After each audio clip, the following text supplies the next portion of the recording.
Hello everybody, this is Abraham with North Shore Computer Services. And what we have here is a Lenovo Yoga.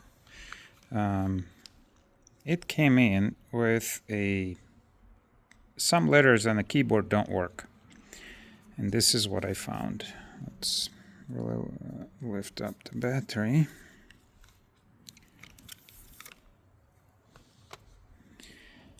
The computer has never been taken apart.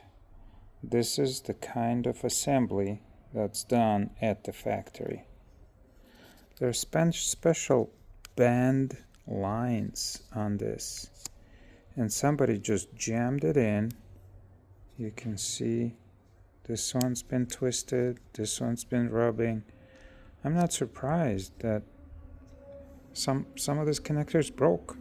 Come on, people. Assembly people? Chinese people? Thanks for watching.